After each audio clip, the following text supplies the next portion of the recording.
Welcome to Pretty Lies and Alibis.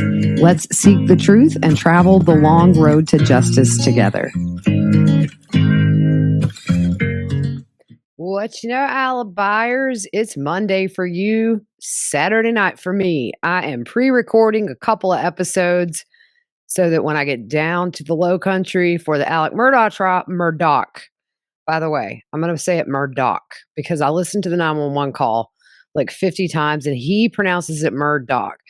So a lot of people are still asking, is it Alex, Alec, or Alec? And is it Murdaugh or Murdaugh? And it really just depends on what part of South Carolina you're in to get that answer. So the Old South way of saying Alex is Alec, and that's how I say it, but I'm having to watch myself because that's just an Old South way of saying Alex. And then Murdaugh and Murdaugh, it varies, just whoever you ask. So he said Murdaugh on the 911 call, so I'm going to go with Murdaugh and let my South mouth like hush. Okay, so Alex Murdaugh. There we go. Part 2, we are going to get into the murders on this, and I will give trigger warnings because I went through the long filing that was put out last week by the defense, and it's very revealing about the condition of the bodies and the wounds sustained by both Paul and Maggie, and it's unfortunate, but it's true crime, and it's what happened to these two people, and it's why we're going to trial, so we're going to go through it. I'm not going to show some of the photos that were part of that filing, so I just really am trying not to show graphic, bloody stuff on the podcast because a lot of listeners don't like it. Some, it doesn't bother them, but I try to just make it to where, like, if your kid walks in the room, they're not going to stumble in on some kind of a bloody crime scene. So, music fact of the day, Billy Joel's Only the Good Die Young, great song. It was perceived to have very anti-Catholic lyrics, which meant that back when it was released, a lot of radio stations just didn't play it. But on top of that, Billy Joel started getting death threats, and people were demanding that he stop playing it at his concert. So what did he do? A lot of times he'd perform it twice. So there you go. It was back in the day, it was, I think, a little controversial, but today it's just not. So there you go. All right. So, I was thinking about this trial coming up, and it's different from any trial I've ever covered in a million different ways. But also, in most of the trials that I cover on here and interacting with listeners and people who aren't listeners, there's always cries for justice. And it's interesting because I think in this case, there has been less of a cry for justice for Paul due to the fact with the boat crash and then just the reputation that we've learned he had as a person. And it's pretty clear he was raised to kind of believe he was better than everybody and a product of his raising in a lot of ways, I guess you could say. But anyways, after reading through this filing, I really, for the first time, and I'm guilty of it too, started viewing Paul as a victim. And it's really just sad that his poor choices ended the life of Mallory Beach and traumatized everybody on that boat till the day they die. And then you have the 911 call where Gloria Satterfield is laying bleeding on the concrete, and he just seems really annoyed. So it's just something I was thinking about. It's just interesting that in this case, it hasn't been a lot of hashtags of justice for Paul, and I get why. But maybe after this, you will see it a little differently if you don't. And on the HBO series, Anthony Cook was so graceful in how he talked about Paul, in spite of the fact that his girlfriend was pretty much ripped from his arms at the time of impact. And I think if he can show some grace, then we can too. All right. So let's talk about some recent stuff that's just come out. There was a subpoena sent to Snapchat and Google to have representatives come testify at the trial. So apparently a Snapchat video was sent by Paul to friends at 7:56 p.m.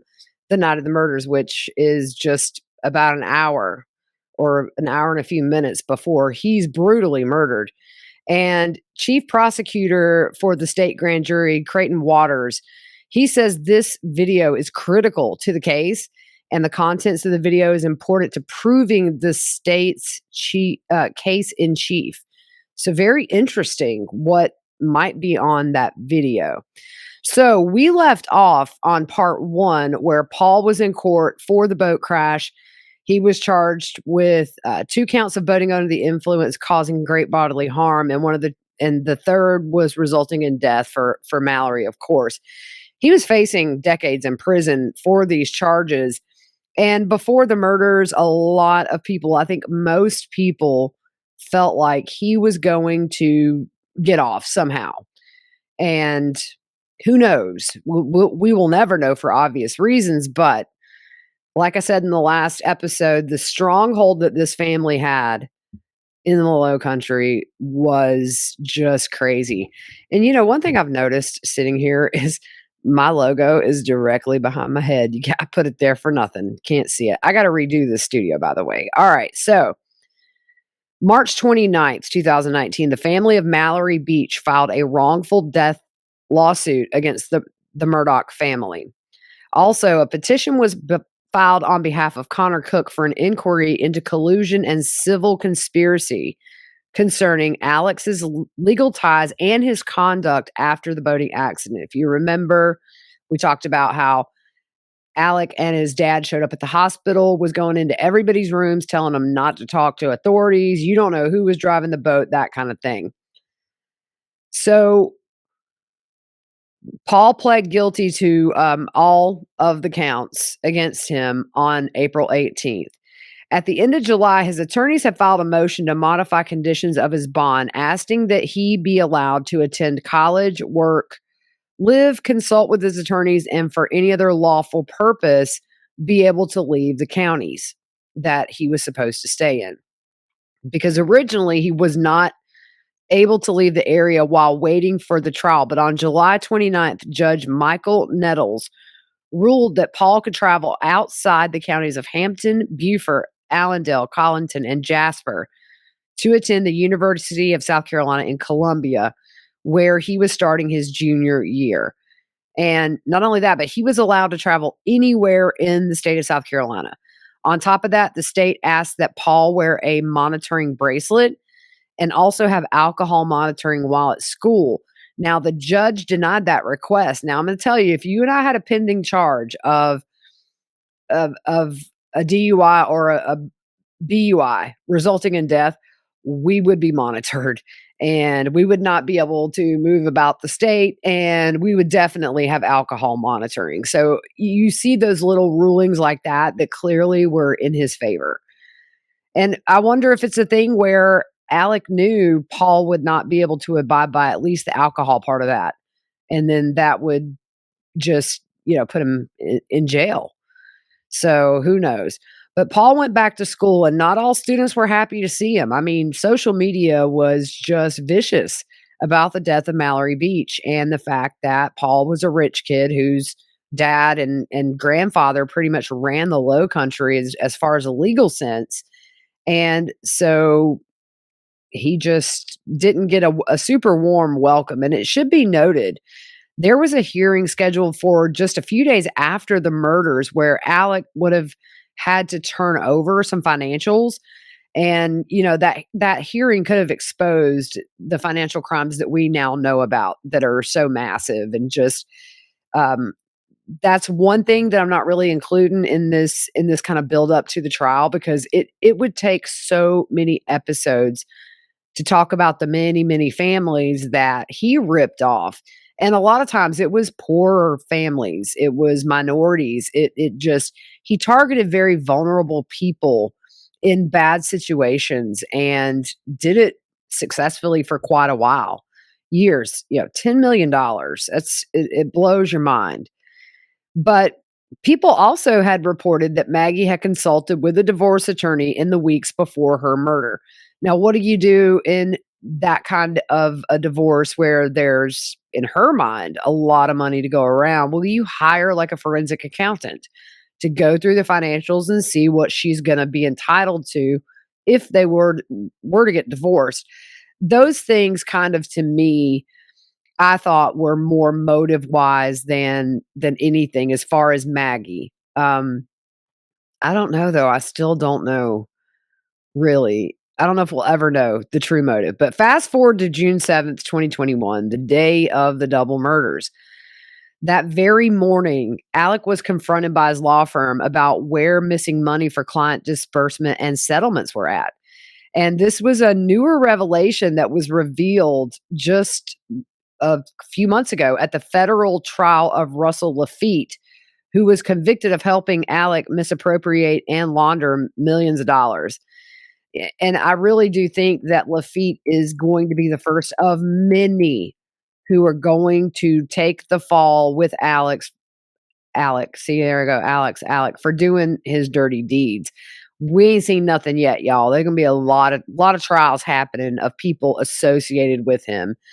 So the law firm was concerned about him hiding money after the death of Mallory because of lawsuits as well. What's interesting too is his alibi for the time of the murders has changed. In October of this past year, his defense team asked that his alibi be stricken. And they were arguing that the prosecution had not provided any discovery setting the time of the murders except for Maggie and Paul's death certificates. And it goes on to say that the state failed to identify the time it contends the murders occurred in their motion. Furthermore, the state failed to prove a specific time the murders happened in response to counsel's letter dated September 19th, 2022. As a result, one must conclude the state cannot establish through forensic evidence or otherwise the time the murders occurred. So it was reported early on in the investigation, just after the double murders, that he had been out hunting, and when he returned home, he found their bodies. His lawyer said early on he had a very ironclad alibi, and that was that he went to the hospital with his dad, Randolph. After that, he went to check on his mom, who has dementia, who, by the way, I just read she's not doing well at all. And you look at her, she's lost so much. So, that was one thing in the HBO documentary that they talked about alibi-wise is his mother has dementia. And so nobody else has really stepped up to say, yes, he was here that we know of. And she has dementia, so she would not be able to be a witness. But after he went to check on his mom, he went home and found the bodies. His brothers seemed to kind of back that alibi up on Good Morning America. They were on June 17th, where they said that Alec had taken their dad to the hospital in Savannah and then checked in on his mom before he returned home to the property to find the bodies. Savannah's about an hour away from Walterboro, where the trial's being held, by the way. I'm going to have to go to Savannah and get some good food one night. So in November of last year, he filed a new alibi saying he wasn't present during the murders and left the property just after 9 p.m. He said he drove to Varnville to see his mother and her nursing aide and arrived there at 9:20. His defense attorneys say he talked on the phone to his other son, Buster, his brother, John Marvin, his sister-in-law named Liz, as well as C.B. Rowe, who is a farmhand at Moselle.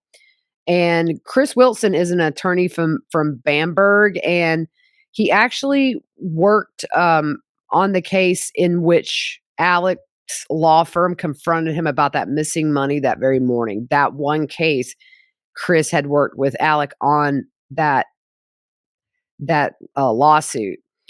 Then his attorneys say he left his mother's at about 9:45 p.m., and that's about a 15-minute drive away from the Moselle property, by the way. They also say he spoke with Chris Wilson on the way home and arrived back on the property around 10. And they say he discovered the bodies at 10:05 p.m.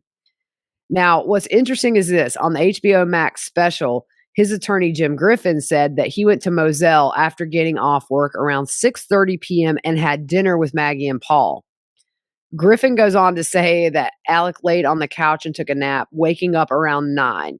He texted Maggie, quote, "I'll be right back," end quote, and left shortly after 9 to visit his mother. Now, here's the kicker. This interview was taped before prosecutors said they had evidence to show Alec was with Maggie and Paul by the dog kennel shortly before the murders. That evidence, according to Creighton Waters, includes a video that shows Alec present at the scene despite his denials with Maggie and Paul at 8:44 p.m., not long before their phones ceased meaningful activity. Now, family members were shown the video, and one family member said about the recording that Paul was taking a video of his friend's dog, who Paul was concerned about. Apparently, a conversation between Maggie, Paul, and Alec is captured on this recording, and family members report that the three are having a conversation about the behavior of one of their own dogs. His name is Bubba, and that's also the nickname of every other man in South Carolina. I'll tell you that. I know more Bubbas than anybody, but the family says there's absolutely no indication of a disagreement or dispute between Paul, Maggie, and Alec, according to family members who viewed that recording. But it also contradicts Alec's statements that he did not go down to the dog kennels before discovering their bodies. Whew. I mean, you have to wonder what Jim Griffin felt like when he's done recording the HBO special, and then the prosecutors say, "Oh, by the way, we have video that shows he was down there at 8:44." Now, the Colleton County coroner, Richard Harvey, listed the time of death at 9:00 p.m. He also said evidence shows, Waters also said that there's evidence that shows Alec firing up his car and leaving at 9:06 p.m., and the 911 call wasn't placed until 10:06 p.m., which is a full hour later. So the state says the evidence will show Murdaugh accrued substantial debts over a period of years, and to uncover those debts began engaging in illicit financial crimes. So the evidence will further show these financial crimes were about to come to light at the time of the killings, more specifically on the date of the killings. Ultimately, the murders served as Murdaugh's means to shift the focus away from himself and buy himself some time to try and prevent his financial crimes from being uncovered, which, if revealed, would have resulted in personal, legal, and financial ruin for Murdaugh. Now, his attorneys say he loved his wife and son and had no motive to kill them. Also, on that HBO special, it was said that Maggie was staying at the Edisto property for the most part, and that Alex had asked her to come with him to see his dad. Allegedly, she told a friend in a text he's up to something, and she thought it was fishy. So Alex called 911 at 10:06 p.m., and we're going to play that audio right now. County Communications. I have an Alex Murdaugh on the line calling from 4147 Moselle Road. He's advising that his wife and child was shot. Okay, and sir, give me the address again. It's 4147 Moselle Road. I've been up to it now. It's bad. Okay. Okay, and are they breathing? No, ma'am. Okay, and you said it's your wife and your son? My wife and my son. Are they in a vehicle? No, ma'am. They're on the ground out at my kennel.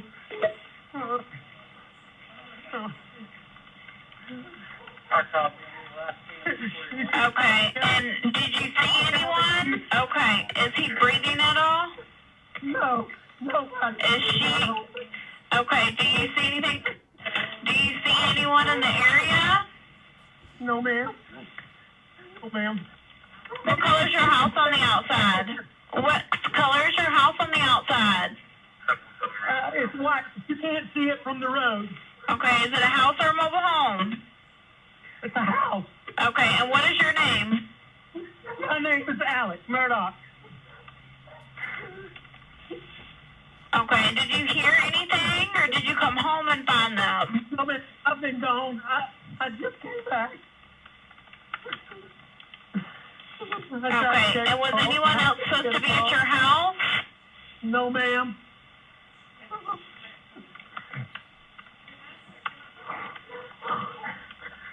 Please hurry. We're getting somebody out there to you.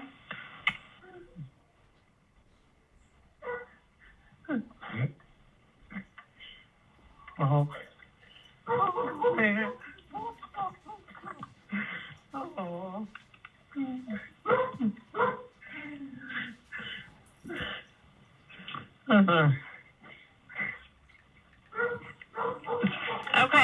What is her name? Maggie and Paul. Maggie is her name? Yes, ma'am. Okay. And please hurry. We're getting somebody out there too. Me asking you these questions don't slow them down, okay? And you sure they're not breathing? Is he moving at all, your son? I know you said that she was shot, but what about your son? Nobody. They're not. Neither one of them moving.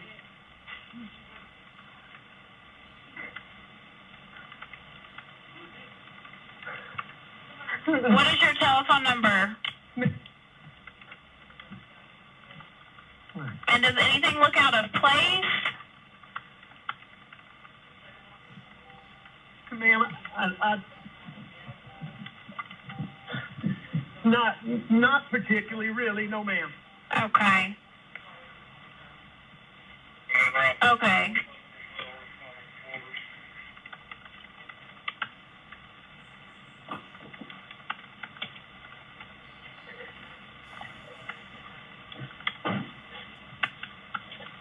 All right, I'm going back down there.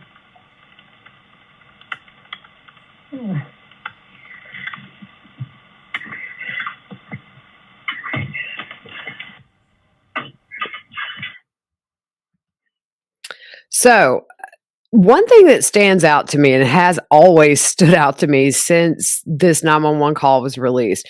Number one, it seems very forced, but the only emotion that he showed to me that was legit was when she said, "Is it a house or a mobile home?" And he said, "It's a house."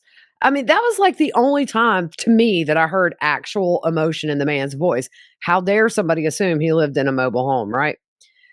And now it's time for our paid sponsor of the week, Base. The Base Weekender Bag is my new go-to for short or long trips. As you guys know, I'm on assignment now covering a trial away from home, and the Weekender Bag has so much space, I actually cut down the number of bags I usually carry from 3 to 1. It even has padded space for your laptop. Are you like me and misplace your keys while on vacation? The Weekender Bag has a clip inside to make sure you don't lose your keys while traveling. You got dirty clothes or shoes?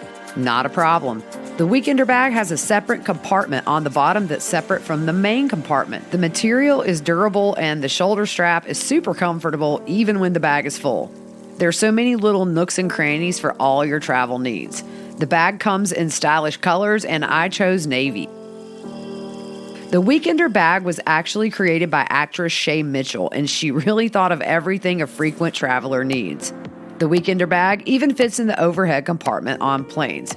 In fact, I've ordered 2 for my parents for their upcoming cruise after they fell in love with mine. Make your packing more efficient and stylish with the Base Weekender Bag. And guess what? Base has over 30,000 5-star reviews. So what are you waiting for? Even better, right now, Base is offering my listeners 15% off your first purchase by visiting basetravel.com/whattheworld. Go to basetravel.com/whattheworld for 15% off your first purchase. That's base, BEIS travel.com/whattheworld. Trigger warning, we're going to go through now what was in the report that was recently filed by the defense outlining the injuries that Paul and Maggie sustained in their shooting deaths. So if this kind of stuff bothers you, fast forward, or this might be where you drop off. But so we know Paul was shot with a shotgun. He had one to the head and one to the arm and chest. So the second shot entered through his left shoulder and traveled into his neck and brain. His brain was completely detached from his head. By the way, they had this diagram that was part of the filing that shows the positions of where Paul and Maggie were found and kind of the positions their bodies were in. It's just got some measurements and things like that to give a little bit of insight into the layout of the area that they were found. And then this is a little thing I did also.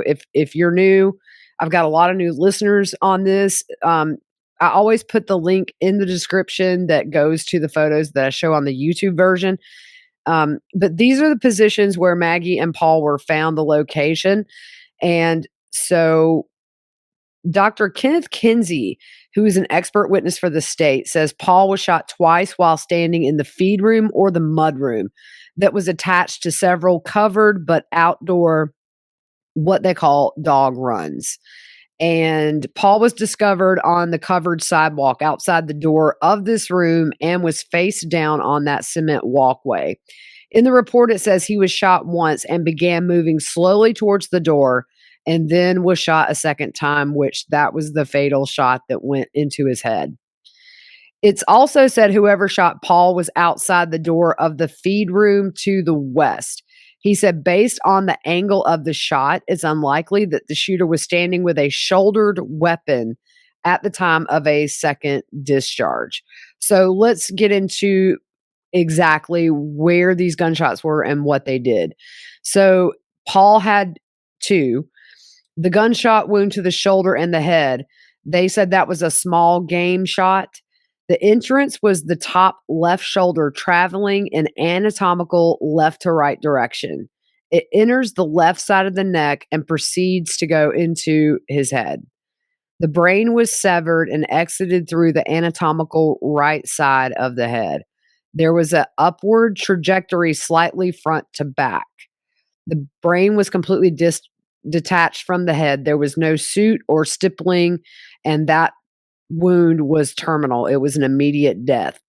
The second shot, the buckshot.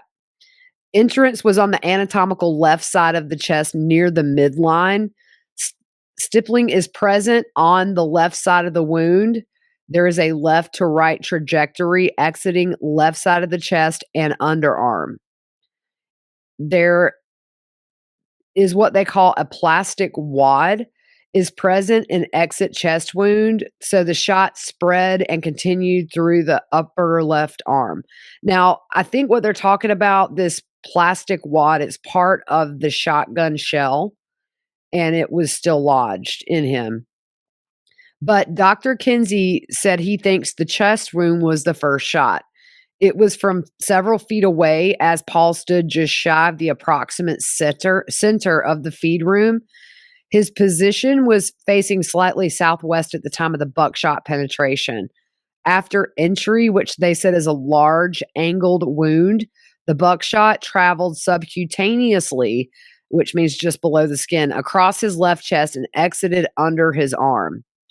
Most of the shot entered the underside of the left arm and exited again on the outside of the upper arm. This position is supported by the continued path of at least 7 buckshot pellets that continued throughout the window pane. And I've got that picture on the screen now. It's not graphic, but you do see the hole there. And that's at the rear of the feed room where he was standing. He was standing at the entrance. This is the rear. So there were 90 or near 90-degree blood drops on cement that showed Paul was still standing, but moving slowly towards the door after that first shot. It says partial FW impressions. I think that might mean footwear impressions in the blood droplets supports Paul's movement towards the door. It says blood and body fluids, the continued path of buckshot through the window panes, and the location of the fired shot shell behind the door would place the shooter standing in or slightly outside the room's door, approximately midline to the feed room, with the breech of the shotgun inside the room. So let's go on to the second wound, the big wound. Man, this is really just reading that is where I thought to myself, you've got a kid who made some really foul decisions that cost a beautiful young woman her life and has broken the hearts of many. And a lot of lives will never be the same. But then you think too, the way he was murdered and what it did to him is still murder. So the second wound occurred at the threshold of the feed room door and was immediately fatal. This was unlike the first wound. This wound was produced by a shot shell of small shot commonly referred to as bird shot, BB shot, or chill shot. I have no clue. It's like speaking Greek, y'all. The shot to Paul's head entered along the top of his left shoulder, into his left cheek area at an upward angle, and into the brain before exiting the top right portion of his head. So Paul's height was 5'8" and the sharp angle upwards at 135 degrees would support that Paul's left side was dipping slightly and head slightly forward as he was standing or exiting the feed room at the time of the second shot. So clearly he's in distress because he's been shot and is kind of leaning.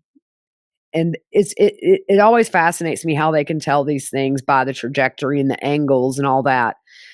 It says blood tissue, blood volume, and body fluids on the door, and specifically the upper door frame directionally void areas to the west side of the door frame.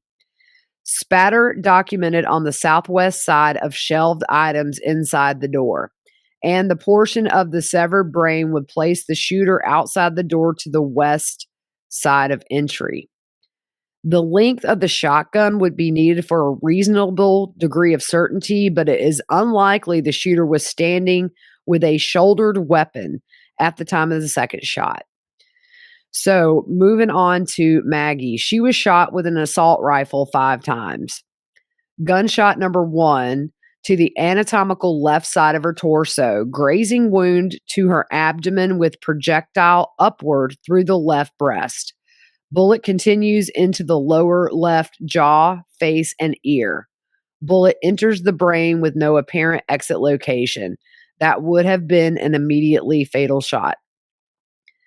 Gunshot number 2 was to the left wrist. The entrance was on the dorsal side, which is the top, with an exit on the ventricle side, which is kind of your palm side. That was not fatal.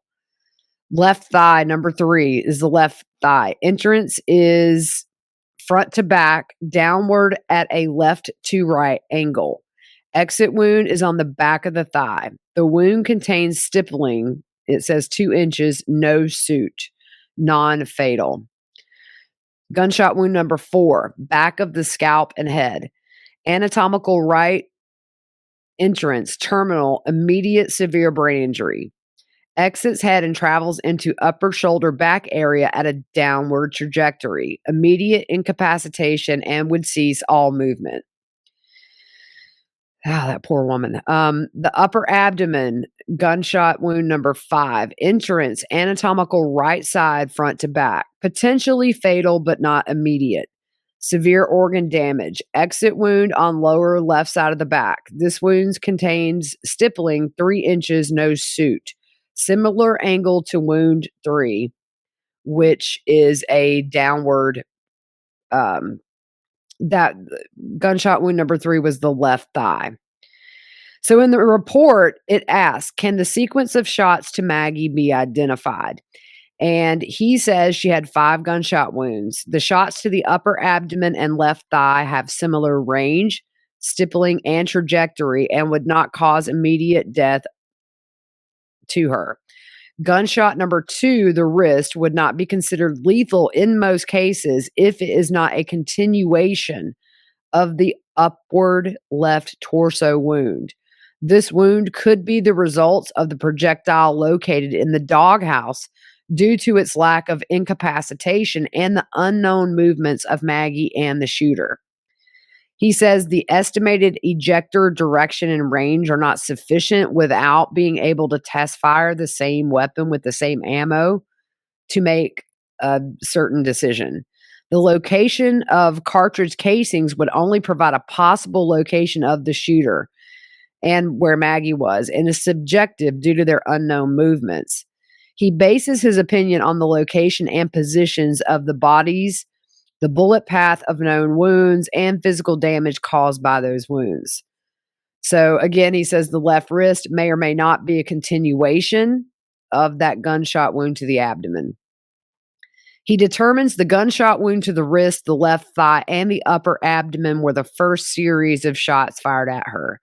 The exact sequence can't be determined, except these 3 wounds were received in an upright or semi-upright position prior to the 2 wounds that were immediately fatal. There's no evidence her body was face up or had been moved or manipulated. Both her and Paul were found face down. No projectiles located in the soil under her that would suggest a near 90-degree shot downward. He concludes the shot to the left side of the torso was delivered from her left side and behind her. The shooter position would explain the grazing wound to her abdomen, as well as the path through the left breast and jaw and into her head. Her position when that was fired would have been prone or nearly prone, which would be holding herself up on her knees with at least her right hand with her shoulder and her head down. For Alex's shirt, now I'm going to do like a whole episode pretty much on this shirt because it's really important. There hasn't been a ruling by the judge yet on whether or not some expert witness can come in who examined this shirt, and we'll talk all about it in this next episode. But for the shirt, Alec had some stains on the bottom of the shirt, which are transfer of spatter from one area to the shirt by way of a wipe. And it says Alec wiped his face and forehead with the area of the shirt that now has the larger stain. There has been some issues about the blood spatter found on the shirt because when the state tested this shirt, the method they used kind of rendered it useless for the defense to be able to examine it themselves, the way it stained the shirt afterwards. It says the 100 plus smaller stains at the top of the shirt at the chest and neck area are distinctly different and do not represent a transfer from wiping the face. So what type of blood staining would be expected to be on the face if checking the bodies for pulse or trying to roll bodies to its back to check for a pulse? It said both victims received immediate and terminal wounds, so there's no heartbeat to pump blood. And if Alec tried to roll the body, it would produce an elongated type spatter stain, but only low and at shoe level. So in other words, if your heart's not beating, you're not going to be squirting out blood like you see in the movies. Once your heart stops beating, that's it. Environmental factors in relation to the shirt, as well as physical manipulation, can affect the stains. All that we're going to get into on the next episode. So he concluded there was no physical struggle between Paul and the shooter. And Fitz News, who has been like the source for this case, I'm telling you, what they have put out there has been right every single time. And I'm really looking forward to meeting up with Jen down at the trial. And Mandy Matney's been very instrumental in getting a lot of the stuff out there. And Will Forks, all those guys, just amazing investigative reporters. Everything they said has been true. But they said that investigators found 5 spent .300 blackout cartridges and other ballistic evidence at the scene. My question is, why are there 2 guns? And is it to confuse investigators into thinking there were 2 killers, or was there 2 killers? I mean, it just, and then you've got different types of shotgun shell apparently used on Paul, is the way I take it. Now, if I'm wrong, let me know, but that's kind of how it read. And as far as the guns, we don't know what they've recovered. They didn't take guns. They did take guns from the property. And at one point, SLED was seen searching rivers around the home of Alex's parents and brothers, but I guess we'll have to wait and find out if they, in fact, have the murder weapons. Now, here's what's creepy. Someone who I assume allegedly to be Alec removed Paul's cell phone from his back pocket after he was killed. There was a blood stain inside the pocket that got there when the person removed the cell phone. The phone was actually found laying on top of his pants, on top of the rear pocket, not inside the pants. He didn't put it back in there. He just laid it there. So once police arrived, they quickly called in SLED, which is the state law enforcement division in South Carolina. We call it SLED, at 10:28 to request assistance for the investigation. And the Low Country regional agents began arriving to Moselle by 11:47 p.m. And then the crime scene agents for SLED began arriving just after midnight at 12:07. They worked throughout the night and the morning collecting evidence. Now, the day after the murders, this spoke volumes to me. They said there was no threat to the public. Now, you've got two very rich, prominent people gunned down in a very vicious way on their property, which is not just off the road. I mean, this property set their house and the dog kennel set back from the road. So, you think, well, man, I mean, if these two people have been murdered, you want this community to be on the lookout. No threat to the public. So it just told me that a really good idea right out of the gate. This was an inside job. So I think for me too, the other thing that I thought, and I think a lot of people did, is somehow this is connected to Mallory Beach's death. Is this a revenge killing? Is this sort of vigilante justice? But then, why would somebody do that? I mean, brutally murder two people. That made sense to me, but it didn't. But prosecutors also say within 30 seconds of law enforcement arriving that Alec was already pushing the motive that this stemmed from the boat crash.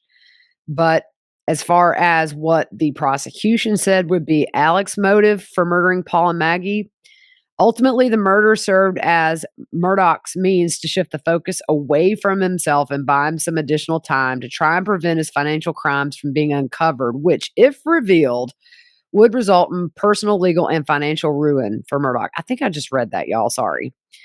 June 22nd, SLED announces they are reopening the investigation into the death of Stephen Smith due to evidence found during the investigation into the murders of Paul and Maggie. I'm really curious to see what comes of this because that sweet boy needs justice. On June 25th, Alex and Buster offer a $100,000 reward for information about the murders. Alex said in the statement, "I want to thank everyone for the incredible love and support that we have received over the last few weeks. Now is the time to bring justice for Maggie and Paul." Touche, Alec. September 3rd, he resigns from his law firm. Now, we're going to pick up on September 4th, the roadside botched shooting that involves Cousin Eddie. So then I think the next episode, what we're going to do actually is we're going to dive into this huge filing by the defense about this shirt because that episode will come out for you guys on Tuesday. And I don't know if we'll have a ruling by then. Maybe we will. But I know before openings, there are some motions that still need to be ruled on. Maybe this is one. But yeah, so it's just a horrific crime, y'all. And I'm very honored that Law and Crime has asked me to go down there and cover this trial for them. I'm excited to be back in a courtroom. It's something that I love doing and can't wait to bring it to you. And this will be the first trial that I've actually been inside for you guys, with the exception of Victoria Rose Smith. I was in for the hearing where Austin or Jerry pled guilty. Just we weren't expecting that. But then my aunt passed away and I didn't get to go sit in for that trial. So this is the first time, I think, gosh, the last trial I sat in maybe was Colorado Theater Shooter. It's been a minute.